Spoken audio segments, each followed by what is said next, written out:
Kindly open your King James Bible sa Book of Psalms. Particularly sa Psalm 56, verse 3.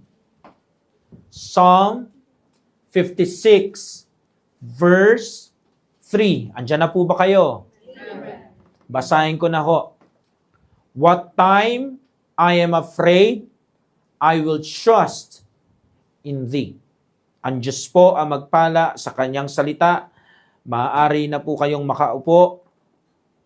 Gusto ko lamang po sanang i-encourage ang bawat isa na itong Isaiah 41 verse 10 ay ating kabisaduhin, i-memorize, at sabay-sabay po natin yung babanggitin tuwing Sunday.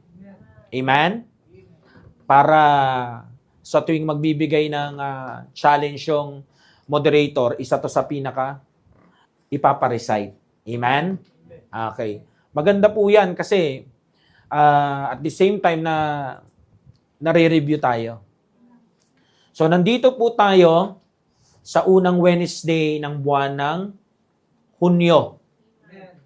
At nagsimula na po nung Sunday yung patikim doon sa ating sub-theme na Fear Thou Not. At ang ating goal is matutuhang maging alive in faith. Lalo na sa mga sandali na dinadalaw po tayo ng mga bagay na nakakatakot. O yung sa English na salita ay fear.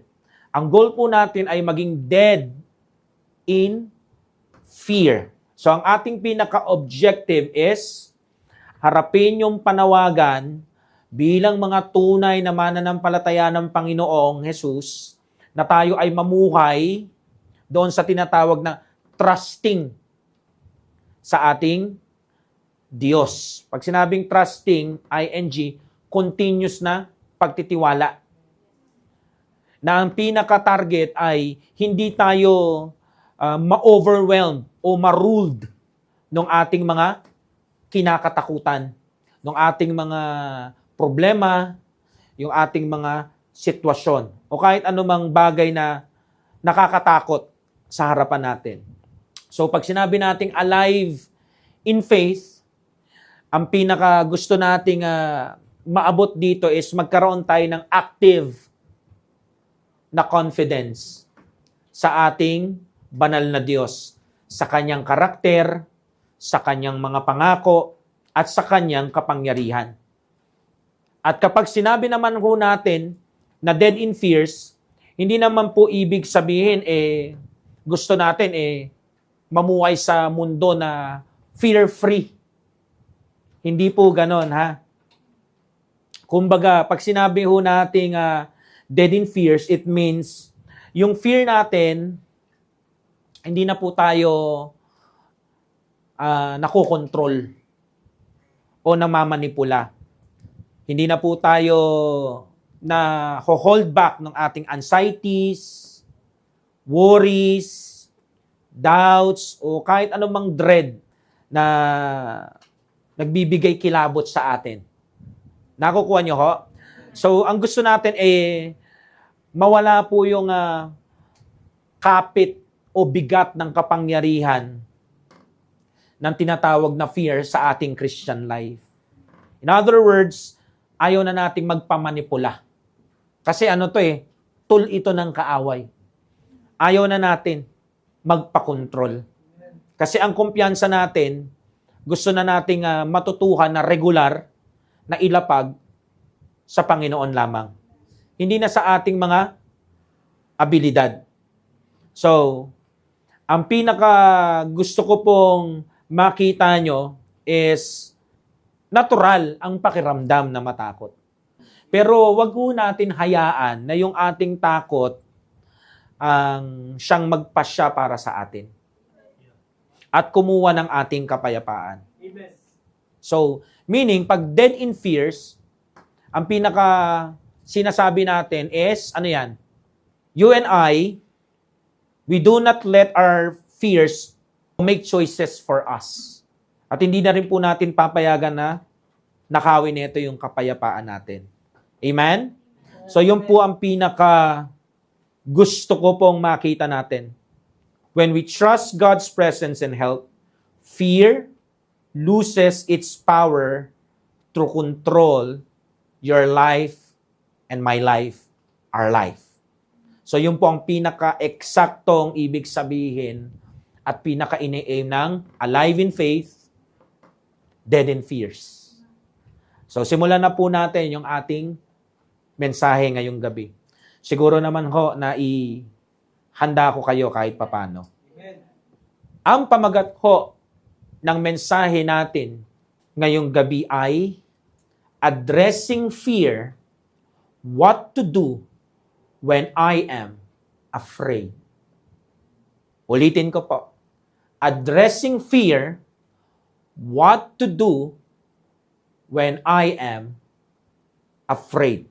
So makikita nyo po sinasabihan tayo ng diretsahan, pamagat pa lang ng mensahe. Kailangan nating i-address sa ating mga sarili sa harapan ng Panginoon yung reality na ang fear sa buhay ko at sa buhay mo ay talagang nag-i-exist. Nga lang, ang kailangan nating matutuhan is ano ang dapat gawin kapag nandun na tayo sa mga ganong sitwasyon. At wala na ho tayong ibang pagkukunan ng ating solusyon maliban sa salita ng Panginoon. So, ang buhay dito po sa lupa ay punong-puno ng uncertainty. Mga trouble, mga sickness, mga loss, at maging crisis. At ito pong mga same na mga bagay na to, naturally, ito po yung mga nagtitrigger sa atin ng stress, worry, anxiety, at lalong-lalo na yung tinatawag na takot o fear. Maraming tao dito sa lupa, maging sa mga tagasunod ng Panginoong Hesus, aminin man lahat hindi, ay overwhelmed sa mga ganitong isipin. Maging yung feelings nila ay talagang nalulunod sa ganitong pakiramdam. Kumbaga, hindi nila mahanap kung saan huhugot ng kapayapaan. Kaya nga ho, kung titignan ho natin sa Job chapter 14 verse 1, ang sabi ng salita ng Diyos is ganito. Man that is born of a woman is of few days. So ang isang tao daw na ipinanganak ng isang babae, ang buhay niya lang sa lupa ay saglit. At ang sabi dito, sa saglit na yon, sa few days na yon, and full of trouble. Maiksi lang daw, pero yung maiksi na yon ay punong-puno ng trouble, ng mga isipin, ng mga worry, ng mga tinatawag na anxiety o fear. Sumasang-ayon ba kayo doon? Ako po, sumasang-ayon ako doon. Kumbaga, ang salita ng Diyos dito ay napaka-realistic. So, ano ang gusto nating makita sa pinag-uusapan nating fear, worry, at yung tinatawag na anxiety? Ang nais nating matutuhan, mga minamahal, is yung worry, anxiety, fear, lahat po yan, hindi lang yan, feelings. Yes, nararamdaman siya.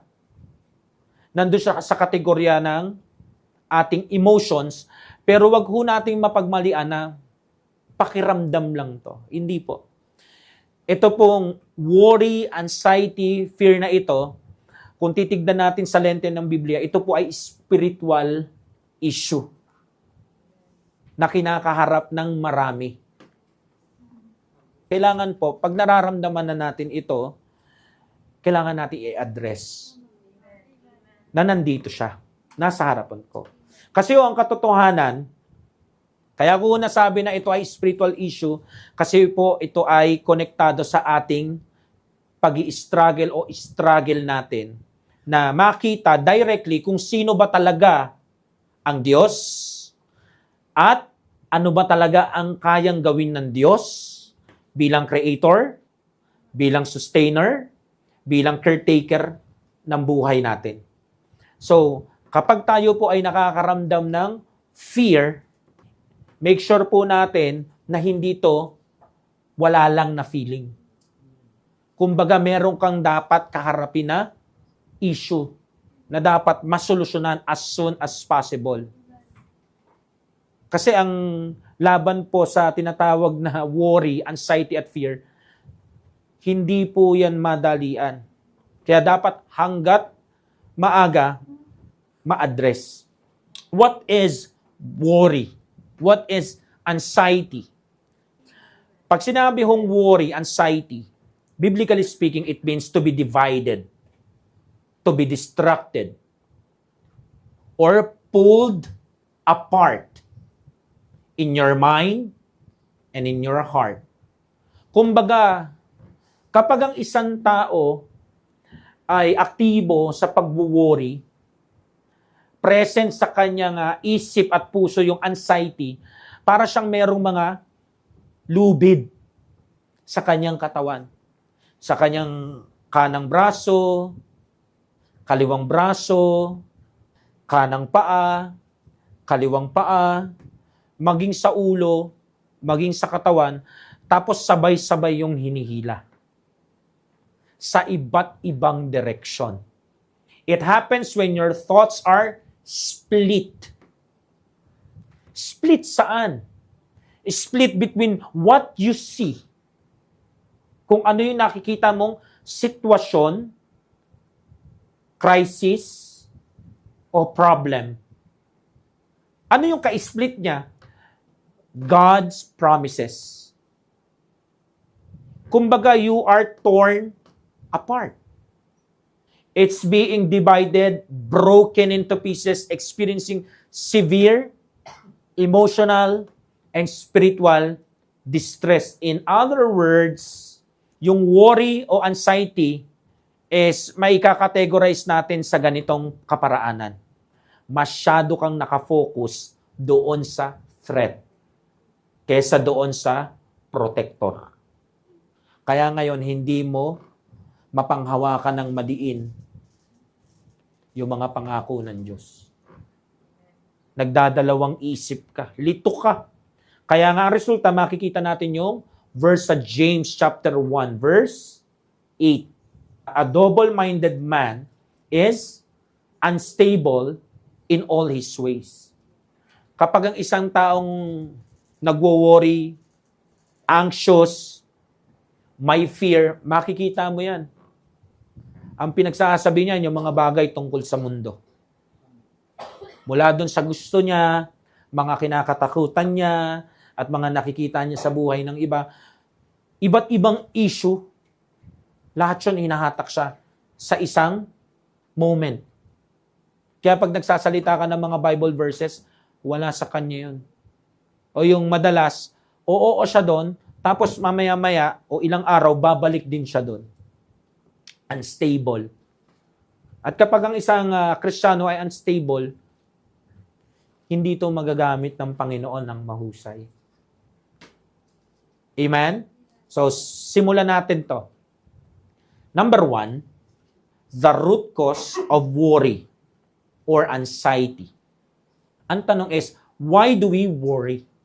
Bakit ba tayo nag-anxiety? Sa Isaiah chapter 40, verse 21 hanggang 23, makikita po natin ang unang sagot. Yung pinakaugat. Basahin ho natin. Have ye not known? Have ye not heard? Had it not been told you from the beginning? Have ye not understand from the foundations of the earth? Verse 22.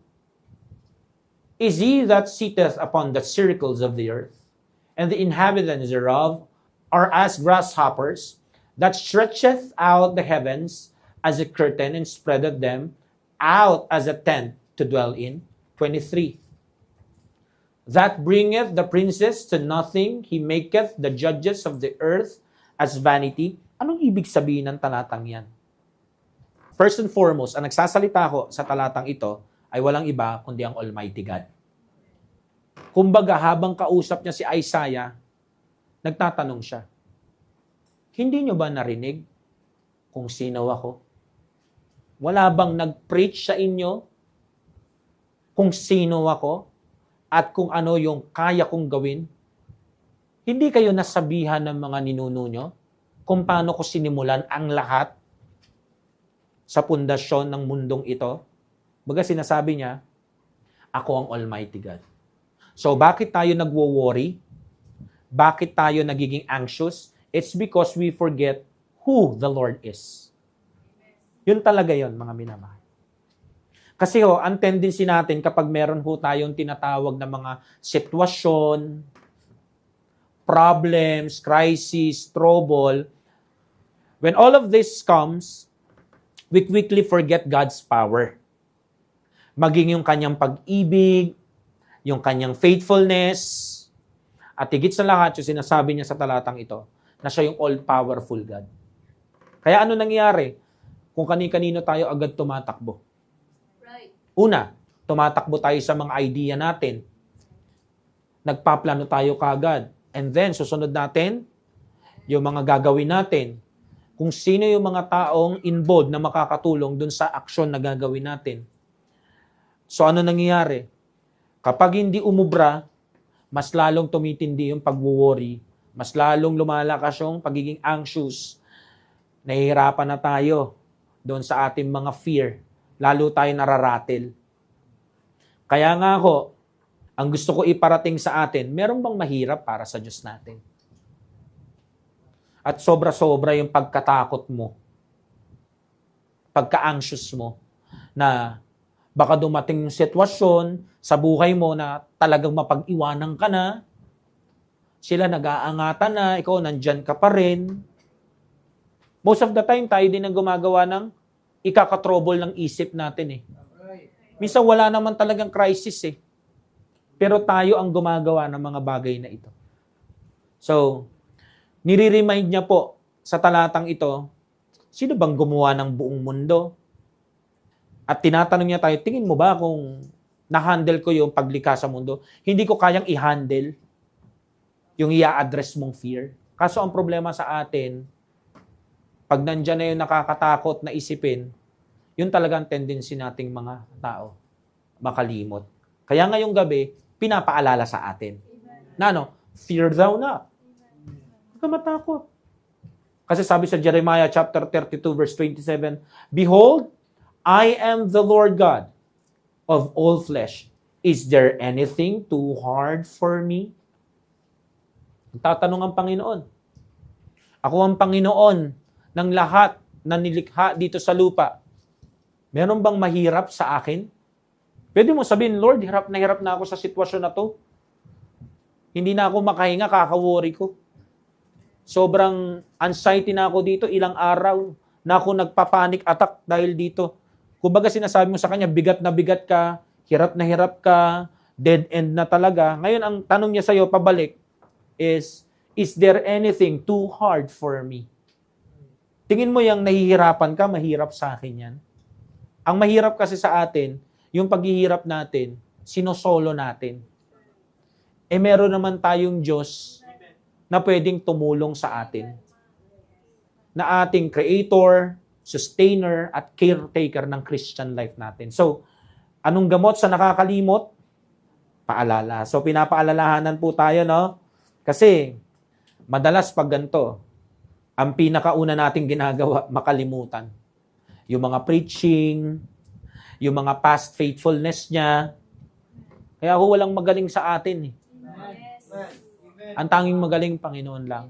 At isa sa mga kagalingan na binibigay niya sa atin ngayon is to remind us. Okay? So, ano makikita natin truth dito? Worry grows when we make the problem bigger than God. Inuulit ko po. Worry grows when we make the problem bigger than God. Pero alam natin, mga minamahal, na walang malaking problema ang mas magiging malaki pa sa ating Diyos. Sa'yo, malaking problema yan. Sa Kanya, hindi problema yan. Ang tanong lang, saan mo inilalagak ang problema mo? Sa pugad ng takot o sa luklukan ng biyaya at awa ng Diyos? Ano pa? Bakit tayo nagwo-worry? Bakit tayo nag-a-anxiety? Bakit tayo natatakot? Maliban sa mabilis tayong makalimot, letter B, it's because we try to control what we cannot control. Yan, tendency rin natin yan. Kapag nakita natin yung isang sitwasyon, hindi panig o pumapabor sa atin, ayan na naman tayo. Gagawa na naman tayo ng mga plano para ma-set up ang mga bagay para maging win-win situation sa atin. Pero hindi po ganun palagi ang Christian life. Tignan niyo po sa Matthew, chapter 6, verse 27. Ang sabi ng Lord Jesus Christ, "For which of you, taking thought, can add 1 cubit unto his stature?" So, anong sinasabi ng Panginoon dito, mga minamahal? Kahit mag-alala ka ng mag-alala, kahit buong magdamag mong isipin, sa ilang linggong nagwo-worry ka at nag-a-anxiety ka, walang saysayan. Kasi kung paanong yung pag-aalala mo, hindi madadagdagan yung buhay mo. Kahit isang araw lang, hindi rin naman masusolusyonan. Yun ang sinasabi niya diyan. Worry comes when we try to be God. Kasi kapag kinokontrol mo ang mga bagay sa buhay mo, lalo na yung mga hindi pumanig sa'yo, hindi pabor sa'yo, tapos igigit mo pa rin yung gusto mo, yun nga ang pinahintulutan ng Diyos, nagiging ano ka nun? Nagiging Diyos ka rin. Kasi ang gusto mo, i-secure yung future, protektahan, yung sarili mo, yung mga taong mahal mo, i-manage mo, gusto mong i-manage yung magiging outcomes eh. May kakayahan lang po na i-secure ang future, protektahan tayo at yung mga mahal natin sa buhay, at i-manage lahat ng mga bagay sa Christian life na to, yung mga outcomes, walang iba kundi ang Diyos. Ito ang danger na nakita ko kahit sa mga magulang. Di ba, merong mga magulang, ayoko kasing maranasan nila yung hirap na naranasan ko. Pero alam niyo po kung ano nakakatakot doon? Masyado mong sinisecure ang mga bagay para sa kanila. To the point na nai-spoil na sila, akala natin pagprotekta pa rin. Alam niyo ho, hindi ko minamasama yung pagmamahal. Pero, do not play God. Hindi ka Diyos.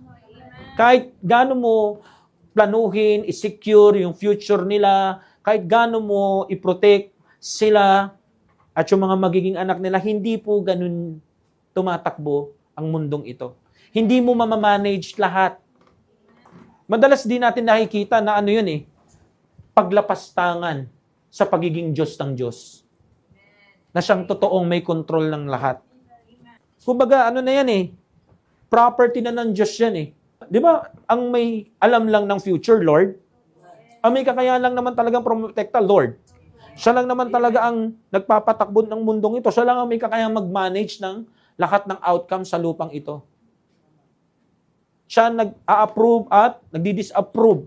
Ngayon, kung ipipilit mo yung gusto mo, yung if I don't fix it, it won't be okay, ay, tumatapa ka sa isang property na hindi ka dapat nandun. Dapat ho lumabas ka dyan. Ano yan? That is pride.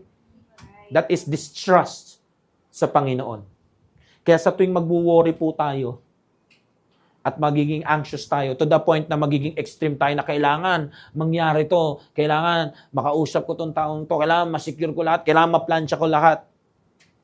Mga kapatid, kahit 1 cubit pa, hindi madadagdag dyan sa stature mo at niyang mga pinoprotektahan mo at mga mahal mo sa buhay.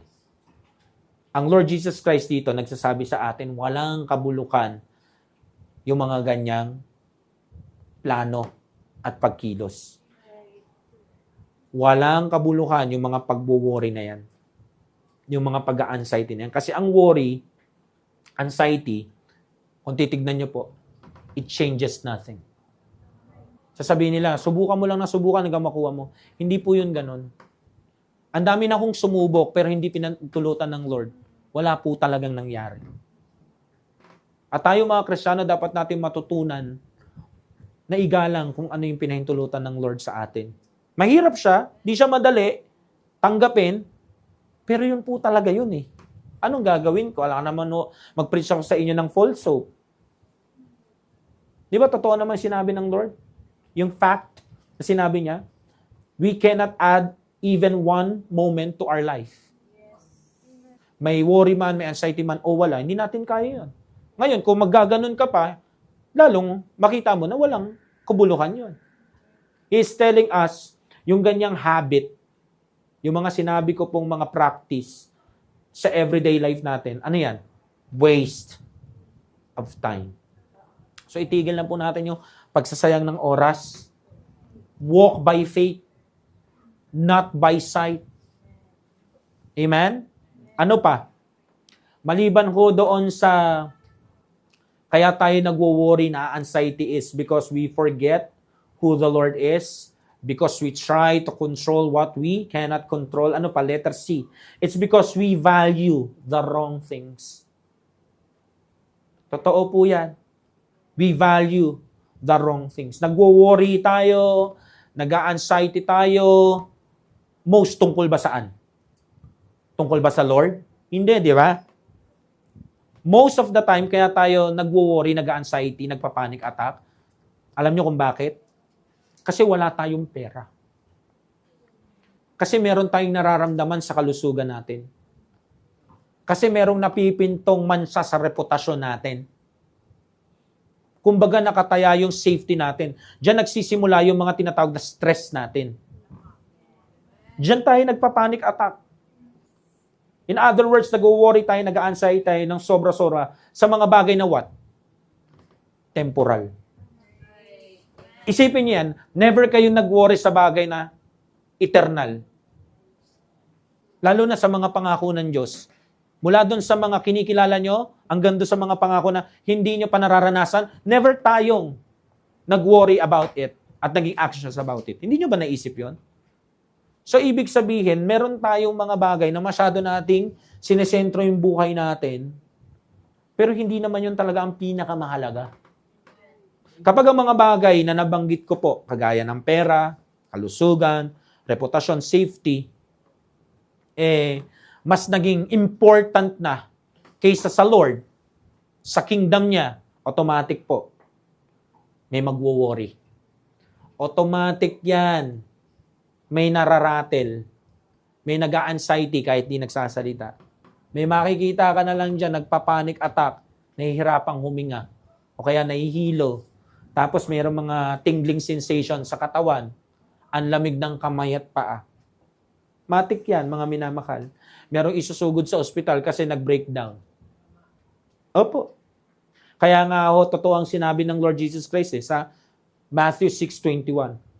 For where your treasure is, there will your heart be also.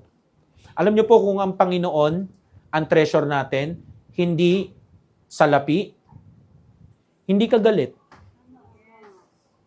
Alam niyo ba yung init ng ulo kapag walang pera, pag walang biyahe, walang boundary, basta walang income na pumapasok, bakit umiinit ang ulo? Alam niyo kung bakit? Kasi yun ay bunga ng takot at pag-a-anxious. Na nagpapanik attack ka na wala na kayong kakainin bukas, wala na kayong budget, blah, blah, blah, blah, blah. So ano nangyayari? Nagagalit ka. Yun ang nangyayari, nagagalit ka. Ay, kasi nakalimutan ko sino ang Diyos eh.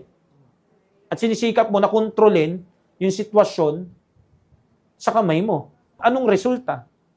Ito ang resulta, mga minamahal. Kapag binavalue natin yung mga bagay na hindi naman talaga ganun, ka-value. May value sila, pero hindi sila ang sentro ng Christian life mo at ng buhay mo. Kaya nga ingat tayo sa ginagawa nating treasure natin. Kasi ang puso natin susunod. Tingnan mo, kapag walang pera, yung puso mo sumusunod. Di ba? Bilis din ng tibok. Na-high blood ka eh. Totoo yun. Tataas BP mo, may pwedeng di magandang mangyari sa'yo.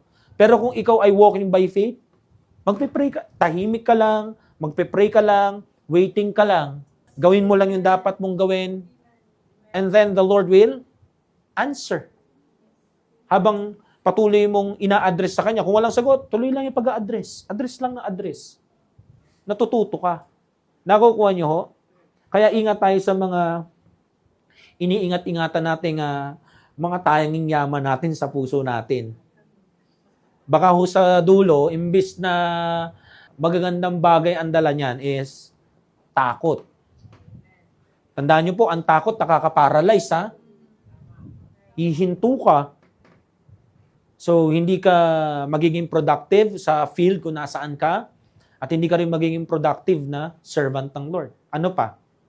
Maliban doon kaya tayo nagwo-worry, kaya tayo nag-anxiety kasi we forget the Lord, who the Lord is. We try to control what we cannot control. Maliban pa doon sa we value the wrong things. Letter D. It's because we do not believe God wholeheartedly. Kaya ho tayo nakakaramdam ng mga takot o regular na takot sa Christian life na ito. Kasi kung hindi naman tayo sampalataya sa Diyos natin ng buo. Pag nandun na tayo sa mahirap na sitwasyon, nagkaroon ng crisis, para bagang ang Lord, wala nang pakialam sa atin. Para bagang God doesn't care. Nag-iwan na siya sa ere, kaya maririnig natin, hindi naman siya sumasagot. I, for one, naranasan ko po yan. And I believe, hindi lang akong pastor ang nakakaranas niyan. Maraming mga Kristiyano. Lalo na kapag nandun tayo sa sitwasyon na talagang parang bagang silent moment ang Diyos sa atin. Yan ang tendency natin. Tendency po talaga natin yan ha. Kaya pag may nagsabi din sa atin dito, ay hindi ako ganyan. Ay pambira, Superman ka. Hindi yan ang napanood ko sa Hardin ng Gethsemane. Mas magaling ka kay Jesus. Yung Jesus dun sa Bible, pinagpawisan ng dugo sa sobrang agony. Ano kayang pinagmula nun? Fear. Kasi naman, di ba, kung all-knowing God ka, na napakatagal na itong salvation plan na to, tapos eto na, this is the moment na ipapako ka. Nakita mo na yung sa langit eh. Ngayon na yung realization, yung reality. So mararanasan mo na lahat yun. So hindi po madali ipako. Kaya nga siya nanginginig eh. Kaya nga sabi niya, kung pwede lang, palagpasin tong saro na to eh. Pero, nevertheless, not mine will, di ba? Kaya kung meron magsasabi nito, ay pastor, hindi ako ganyan sa Lord. Talagang wholehearted ako always. Wala po akong ups and downs sa spiritual ko. I never fear. I don't believe you. Sinungaling ka. Hindi yan totoo. Kung yung Jesus Christ nga naapektuhan Kaya nga hindi natin pwede sabihin sa Lord na hindi mo naintindihan yung worries ko, yung anxieties ko, yung fears ko. Hindi pwede yun. Kasi talagang sa lahat ng point. Diba? Maliban lang sa pagkakasala ng tao. Pero kung usapang fear sa lahat ng point, wala pa naman ako nakikita sa atin na sa sobrang worry at anxious sa madaling araw, pinawisan ng dugo. Wala pa naman, di ba? Pinapawisan ng butil-butil at malamig. Yun, meron. Pero yung katulad sa Lord, wala. Alam nyo ko, kung magre-reality lang tayo, reality check. Ako experience ko lang to. Siguro baka na-experience yung iba. Ang worry, anxiety, yan po ay bumuboses sa likod ng mga isipan natin. Na ang linyahan ay ganito. God might not help you. He doesn't care enough for you. Iniwan ka ng Diyos mo. Hindi mo nga maramdaman yung presensya niya kahit saang anggulo. Ganun po yan. Kaya mararamdaman mo talaga madadown ka. Ito, usapang kahit may kasama ka pang ibang mga tao, hindi to nangyari dahil mag-isa ka lang Kumbaga, ang worry talaga at ang anxiety talagang ipaparamdam sa'yo na mag-isa ka at pinabayaan ka. But the Holy Scripture says opposite. Kaya mahirap kalaban itong anxiety kapag nakatikom ang Bible. Naranasan ko po yan. Kasi maghahanap ka ng solusyon sa'yo eh. Pero wala kang matatagpuan sa'yo, kundi mga daluyong ng boses na mga nakakatakot. Kumbaga itong mga boses na to, ihahampas ka sa lahat ng direksyon. Kaya hindi ka makakaahon eh. Di ba ganun yung malakas na waves, ihilahin ka pa ilalim. Tapos pag umahon ka, ihahampas ka lang. Ganun po ang pakiramdam ng bagay nito. Mentally speaking at spiritually speaking. But the Holy Scripture says the opposite. Ano sabi ng Bible? He knows everything. He knows every details. And He loves us more than we know. Yun ang totoo. 1 Peter chapter 5 verse 7, casting all your care upon Him, for He careth for you. So when we look only at the situation, matik, we worry. But when we look to the Creator, we trust. Inuulit ko po. When we look only at the situation, we worry. But when we look to the Creator, we trust. 2 Corinthians chapter 4, verse 18, while we look not at the things which are seen, but at the things which are not seen, for the things which are seen, temporal, but the things which are not seen are eternal. Kaya wag po tayong tumingin sa sitwasyon natin. Kahit ang feeling pa nung kinakalagyan natin problema, crisis, o trouble ay para bagang pang forever na, wala nang katapusan. Lalo na kapag binabagtas mo yung araw at gabi, nung bagay na yon, para bagang wala nang tuldok, parang walang hanggan. Pero ang totoo, kung dito yan nangyayari sa mundo, anong sabi ng Bible? It's temporal. Pero yung Diyos mo na magbibigay ng saklolo, tulong, at solusyon sa'yo, at grasya niya, eternal. So doon po tayo dapat naka-focus. Yun po dapat yung pinanghahawakan natin. Number 2, the risks of worry or anxiety. Ano yung mga panganib na pwedeng idulot ng pag-worry at pagiging anxious natin? Letter A, it puts our peace and joy at rest. Nalalagay sa hindi magandang sitwasyon o sa isang rest yung ating peace and joy. Worry or anxiety brings torment. Ang dulot po niyan ay stress and sadness. Which means, ninanakaw po nito yung abundant life na pinangako ni Jesus Christ sa atin na ma-experience natin. 1 John chapter 4 verse 18, there is no fear in love, but perfect love casteth out fear, because fear hath what? Torment. He that feareth is not made perfect in love. So ano sinasabi dito? Kaya ang isang Kristiyano daw ay natatakot kasi baka hindi pa tayo ganun ka-mature doon sa love. Sino ba yung love? Ang Panginoong Yesus. Sana bumalik tayo doon sa mga katotohanan kung gaano ka-perfect yung love ni perfect love. Kapag umaalis daw tayo doon, anong resulta? Matotorment yung ating mga espiritu at kaluluwa. Aalisin yan yung ating tinatawag na peace and joy. Kaya yung mga tinatawag na nagba-backslide, hindi sila magiging masaya. Wala pong lumayo sa Panginoon na nasa loob pa rin ng perfect love. At paano mo ikakast yung fear mo? Ibig sabihin ng casting kasi itapon. Kanino? Kanino pa? Kay Jesus Christ. At mangyayari lang yun pag na-realize mo yung tinatawag na pag-ibig niya na wagas sa'yo. Bilang tagapagligtas at bilang tagapag-ingat mo.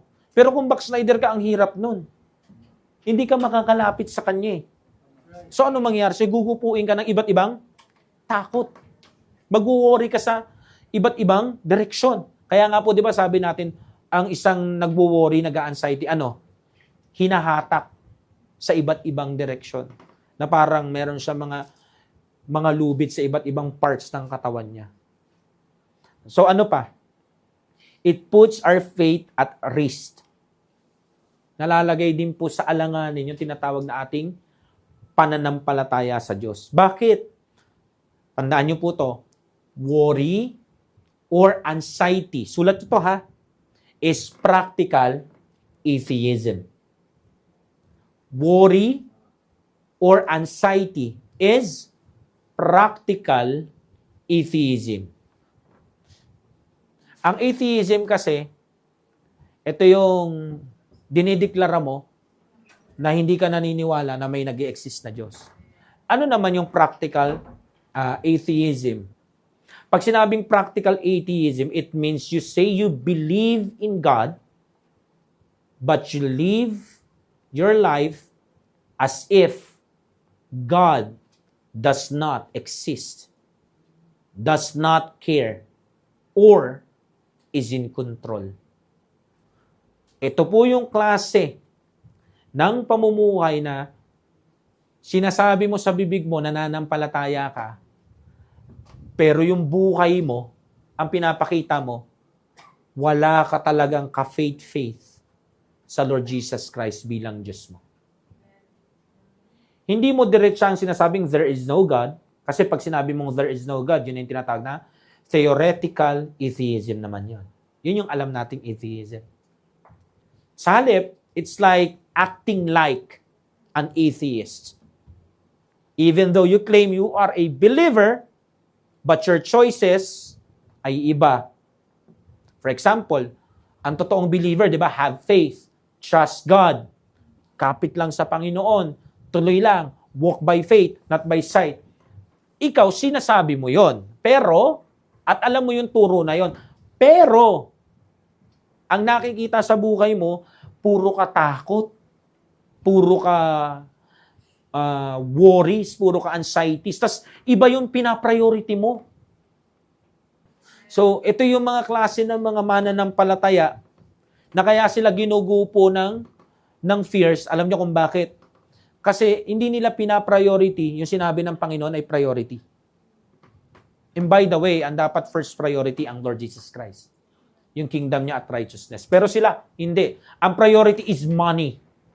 Yung sasabihin ng tao at yung mga circumstansya na dadating sa buhay ko in the future. Baga, kinakalkulan niya talaga, kailangan ganito na ako pagdating ng araw.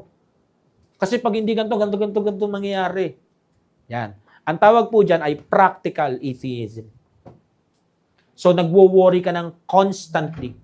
Ito yung tila baga ang Lord ay hindi na all-powerful enough or does not care to help you. Example of practical atheism. Worrying constantly. Ito yung mga taong simbahan na kahit anong kausap mo at kahit anong bato mo ng talata, kahit anong paliwanag mo sa kanila, ito man ay sa expositional preaching o kahit yung one-on-one na nag-uusap kayo, constant pa rin yung pagbuworry. Yung tila baga na, hindi nagme-make sense parang sa kanila, hindi all-powerful ang Diyos at hindi masyadong nagkikare. Isa pang practical atheism, yung fear of man. Mas takot sila sa tao kaysa sa Diyos. Yung tila bagang mas powerful naman yung mga tao kaysa sa mismong Almighty God. Ano pa? Mas nagtitiwala sa pera kaysa sa mga pangako ng Diyos. Sabing, unahin ang pagsisimba, paglinggo, pero ang ginagawa, rumarakit pa rin paglinggo. Yun ay mga practical atheism. Sinasabi mo, Christian ako, pero wala ka naman sa simbahan paglinggo. Kapag nagkakaproblema ka, anong ginagawa mo? Rumarakit ka, umu-overtime ka. Practical atheism po yun Kumbaga, ito pa, practical atheism, di ba? Yung you trusting money more than God, isa pa, is yung nakikita mo na yung walking by faith na pinipreach sa isang church, kumbaga, hindi siya nag-fit sa future na nakikita mo sa isip mo. Kaya yung mga plano mo ang susundin mo. Iiwan mo yung gawain ng Diyos, iiwan mo yung mga natutunan mong katotohanan ng sasalita ng Diyos at gagawin mo yung plano mo. Magbabackslide ka. Practical atheism yun. Kaya nga, ang Panginoong Yesus, nirebuke yan. O ye of little of faith.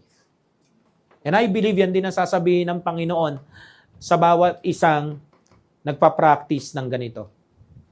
Yung tinatawag na practical atheism. Kasi yan po ay nilalagay niyan sa alanganin yung pananampalataya natin. Sa harapan ng mga unsaved lalo. May confusion na nangyayari. Kaya ang sabi ng Panginoon, masyadong maliit yung inyong faith. Sa Matthew chapter 6, 28-30, diba? And why take ye thought for raiment? Consider the lilies, the field, how they grow, they toil not, neither do they spin. And yet I say unto you, that even Solomon in all his glory was not arrayed like one of this. Wherefore, if God so clothe the grass of the field, which today and tomorrow is cast into the oven, shall he not much more clothe you, O ye of little of faith? So ano sinasabi niya dito? Masyado sila nakatingin doon sa susuotin nila. Sa kinabukasan. Masyado sila namumroblema sa future. Ano sinabi ng Panginoon? Masyado kayong aligaga, masyado kang tumatrabaho. Yan ay resulta ng, ano yan? Maliit na faith. May faith, pero maliit. So, malinaw ang worry, anxiety ay landas patungo saan?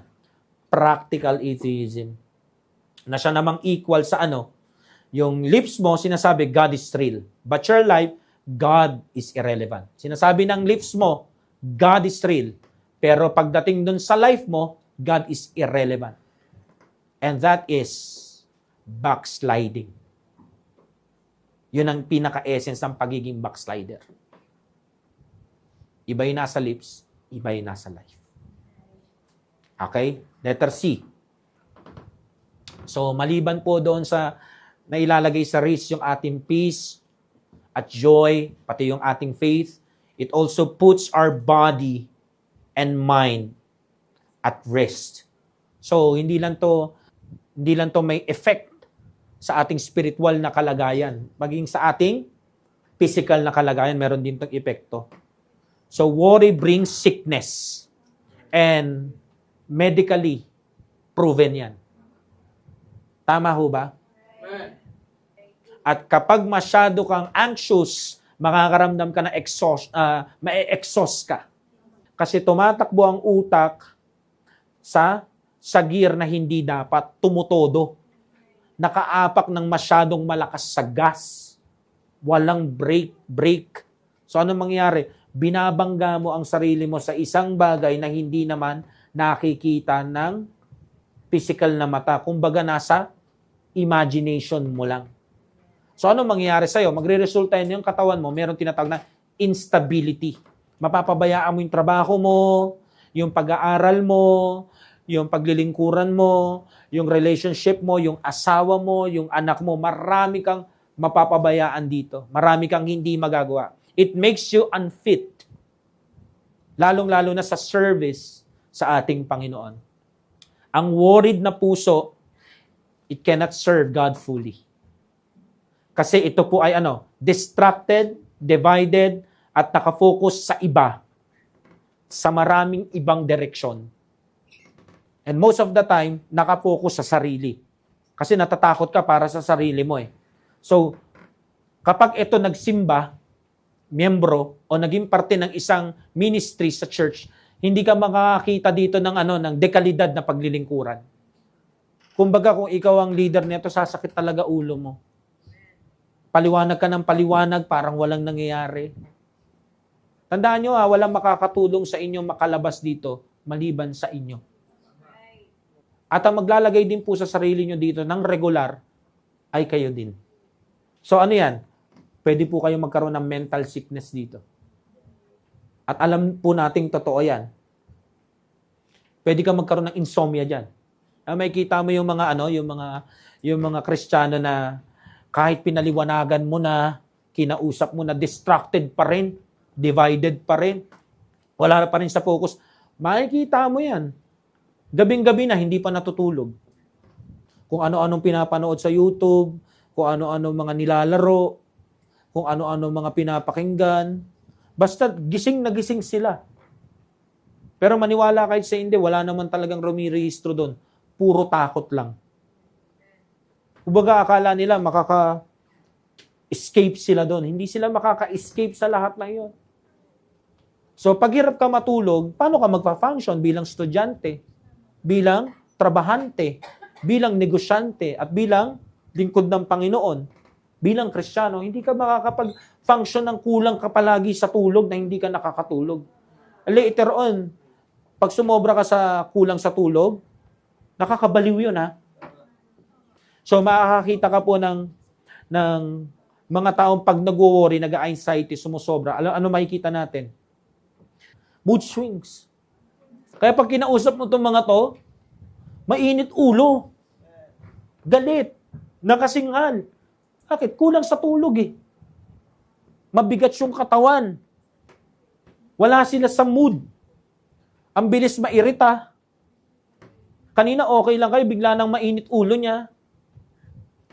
At yung isa pang mental na dapat iwasan ng mga masyado nagwo-worry, nag-anxious. Pag napuyat na yan, pag may mood swing na yan, later on, depression yan. Aabot ka sa punto, makikita mo yung sarili mo dahil sa paulit-ulit na pagwo-worry, pag-anxious, fears, ano makikita mo? Wala nang pintong palabas sa silid na to. Depression na yon. So ano mangyayari? Yung depression na yon, ilalayo ka sa mga taong mahal mo. Kumbaga, wala nang meaning sa'yo lahat. Kaya wag niyo pong nilalaro-laro ito. Siguro si Satan, nilalaro-laro tayo, pero wag kayong makipaglaro. Kasi hindi po kayo mananalo. Kaya hanggat maaari po, itong mga risk na ito, tandaan niyo po. Ano pa? Physical sickness. Hindi lang po yan sa utak may epekto. Sabi nga nila, di ba? Iba ang nagagawa ng isip.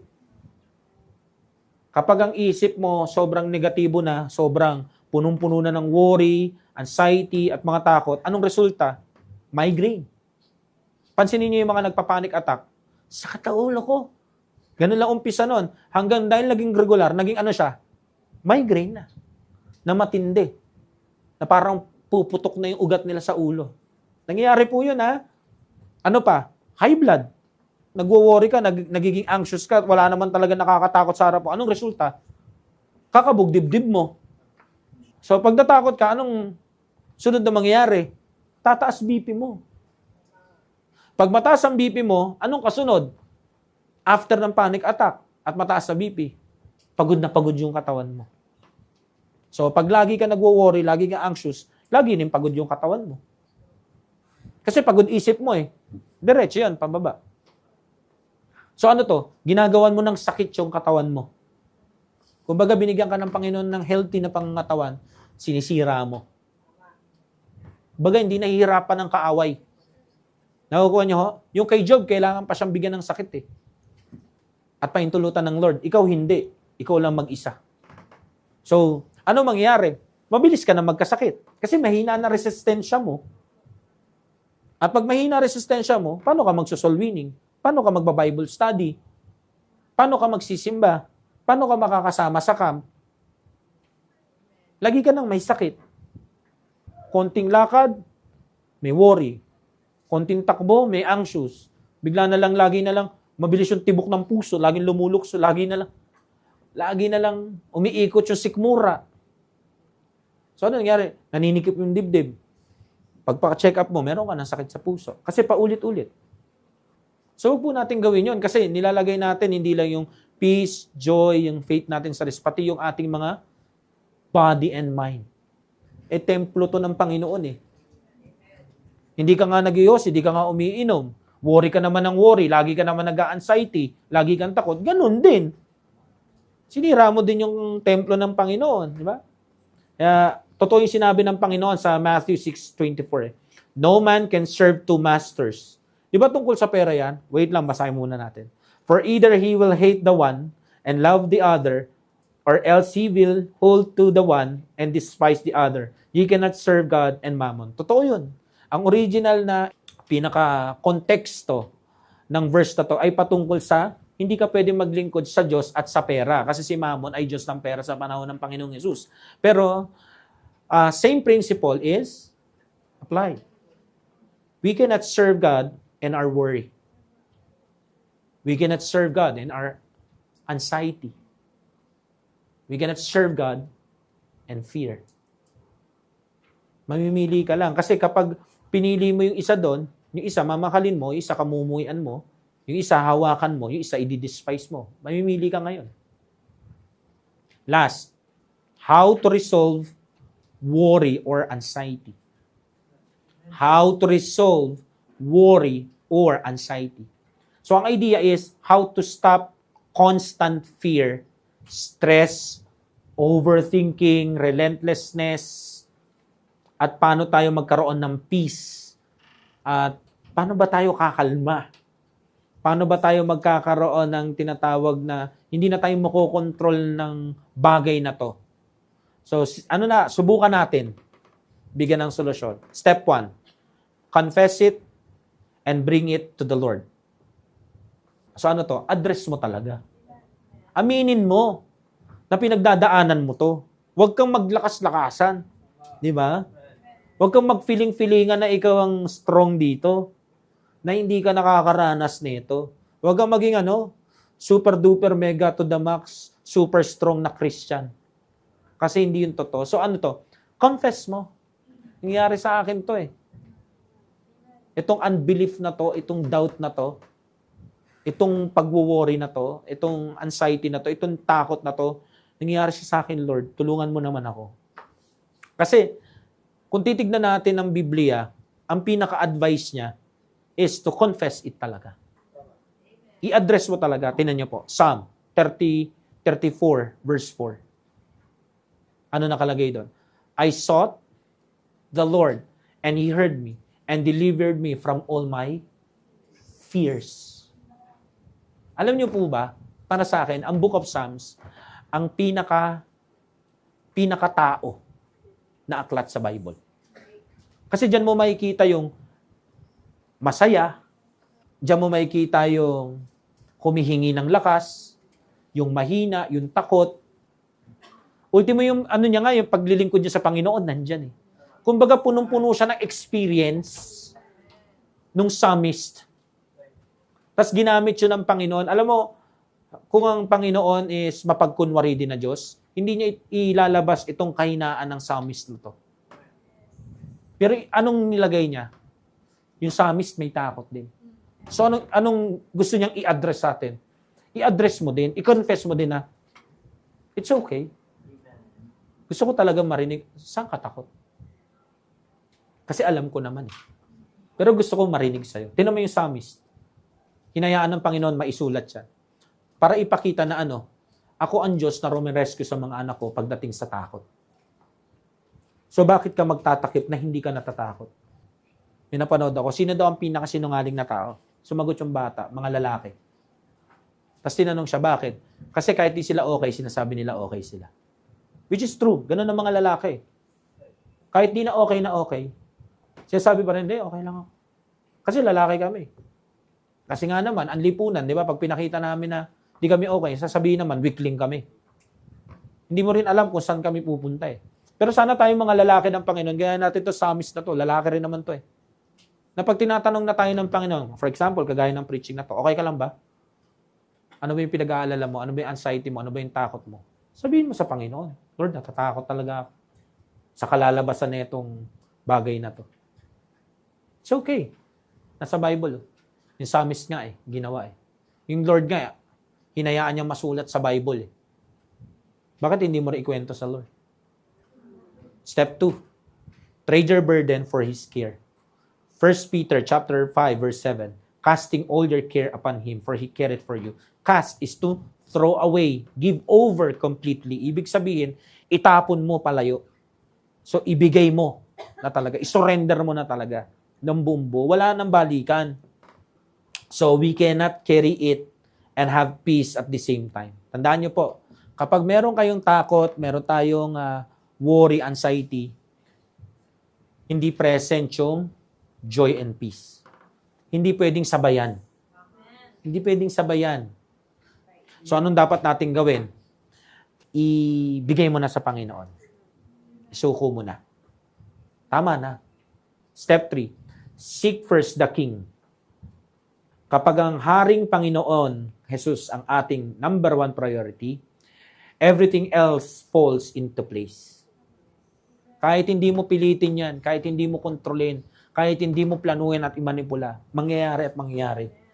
Madalas ka yung iniisip mong, ito sana yung mangyayari, nahihigitan pa eh. Naranasan nyo na yun. Ako naranasan ko yun eh. Parang talaga, nonsense na nonsense talaga yung kinatakutan mo.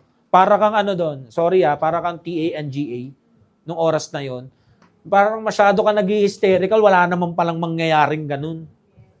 Napuyat ka pa ng 1 week, pero ang Diyos naman pala, isasagot, agulgul tayo ng agulgul, iyak ng iyak, wala naman pala.